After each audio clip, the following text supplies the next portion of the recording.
Well, I would say that this the repertoire that has been really planned is a very wide repertoire that would include and actually would be included to have a wide range of people coming in for the concert. Cool. And we're hoping that we'll have full house, and the tickets are out on sale on the 1st, that's tomorrow, Right. of November till the 9th, because we have Chogam as well coming in, and we're going to have problems with getting the tickets from the Lana Went. Yeah. So yes, the tickets will be available from the 1st to the 9th, and we'd like people who are watching today to go over to the Lana Went from the 1st to the 9th and pick up your tickets, because it's going to be a wonderful show, Do that. as you would have seen from the the clips. Right. Yeah, and I believe that you've also taken in something of some jazz areas as well. Yes, into because play? it's not, though we say it's a classical concert, Right. classical music consists of the different periods. So we go from the real classical period right up to the modern period. Okay. Forgive me. I am not. I'm really bad with music when it comes to this. What is the real classical music? Is it like Mozart sort of era? Actually, or- Absolutely. Oh, right. You hit the That's nail right, on the head. I got that right. Yay. Okay. And to modern music, how much into modern music have you gone into? Well, Is it like dubstep or like? well, the composers, they're so proud of their nationality. Yeah. And so we get the Latin American composers showing off their rhythms, the Latin American rhythms. Okay. So that is lovely when you have two pianos, playing at the same time, and Yes. you kind of jazz it up. Way to put it. All right. So now this concert that's happening now, can you tell us why you wanted it to, be with two pianists? Why did you want the concert to be like this instead of another way of raising We funds? really had no idea that it would be two pianists. Okay. We definitely wanted to collaborate with women who are in the industry of music. Yeah. And so whilst we had a list of people that we we settled on Soundari and Ramya. So when they were the first on our list, Yeah. and when we did approach them, they were so taken up with the project that we were into. They said, yes, of course. Right. So the rest of the list really didn't get done, we just didn't follow through Yeah. with it. They're like, we got Yes. them now. It's Yes, done. I My mean job's done here. exactly. So that was how it is. Right. Can I ask you this? The funds that are being raised at this event, how will this help the resettled war widows that you were helping? Okay, so at the moment we've actually started to train them and empower them with skills in sewing, Yeah. in beauty culture, Right. hairdressing, and home gardening. Right. We also have a few donors, philanthropic donors, and individuals as well, Okay. who have helped out. So now Valley Oil is in the rural areas, obviously, and there are 3 towns. I think it's Singhapura, Hamaladua.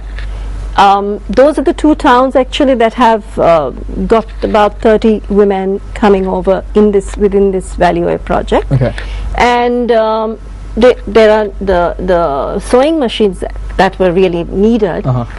We had to get sewing machines that weren't operated with electricity. Oh, okay. It was Yes. more of the It's just a hand operated, yes. So we are yet looking for more machines. We've just got 3 at the moment, and we've got a couple of donors who've given us the thread as well. Yeah. And we have so we've collected the funds that we've collected at the moment have gone into the training. Right. And the equipment that's necessary. Right. How long has Zonta actually been involved with this cause? Oh, we just started it about 4 months ago. Yeah. And Yeah. you've achieved so much. Yes, since then. already, because I think whenever we've approached anyone, they've seen that it's such a good project, really, because they're all war widows who really do have to be helped along and we are hoping that in the end that they will be able to sustain themselves with these employment projects that we are, really taking them through to. Right. So on that note, we'll be right back and speak more about this event. You can visit us on our Facebook page on www.facebook.com/Good Morning Sri Lanka. Click the like button, stand a chance to win merchandise by MTV. We'll be right back after this commercial break. And that, ladies, is how I wrestled the bear and pretty much saved everyone from that day. Welcome back to Good Morning Sri Lanka. In case you just tuned in, we have a great set of people in the studio to speak about a great event which is happening on November 19th. I'm sorry, we had to start off with that story, but that story was kind of true. I did wrestle a bear. uh-huh. Oh, really? So we were speaking about the musical colors on two pianos, which is an event that's happening on the 19th, and the liner went. And now, Sandri, I was going to get into your career as a pianist. Could you tell us a bit about that, please? Well, music is my passion, and I started learning the piano at a very early stage. But having said that, I'm a lawyer by profession. Oh, wow. So I work full time as lawyer. I'm actually work as deputy director for the SARC Cultural Center. Okay. And well, music is something I do because it brings me so much joy. Okay. And I'm grateful to have had the support I've wanted from the time I was a child, from my family, my teacher, and my friends. So it's kind of a balanced career between music and my work. Right. But I mean, being a pianist is one thing, but I also have my own choral group, Soul Sounds. Oh, wow. So please elaborate on that. Okay, so they're a group of amazing young, talented women, I would say. And we've been together for the last 10 years. We've traveled all over the world and won competitions, but more than all of that, we just enjoy making music together as a group. Okay. So yeah, I kind of lead a very busy, with a very busy schedule that I don't know how my collaborator and teacher copes with my schedule. Right. But So now I'm curious here. You were at the Royal College of Music in London. Was this before you were with Ramya, or? Yeah, I worked with her here in Sri Lanka, and That's then first. Yeah, Okay. and then we worked towards applying to the Royal College of Music in London. Actually, Auntie Ramya helped me with my audition process, and I went there and I did my degree there. Auntie Ramya herself was at the Royal Academy in London way before me. Okay. But yeah, so she knew exactly what it took to get there, and that I kind of it was a new experience because you're thrown into a pool of talent where you get amazing pianists from all over the world, but it only makes you stronger, and it makes you wake up and really work hard to get what you have.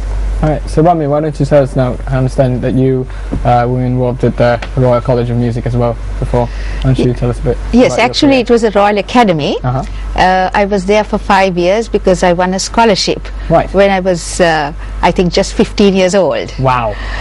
So, well, I suppose if you have something in your blood, because my mother was a music teacher as well, and something that I used to see her doing, so it was very natural for me after I graduated to start teaching. And I always say that my husband is a very patient man because it's, I mean, you have to be able to keep the home fires also burning and everybody happy. So teaching takes one of my most important parts of my role in life, but it's not just being able to teach, because you have to be able to perform, to feel what music is, because otherwise you can get very bored just sitting and only just giving teaching.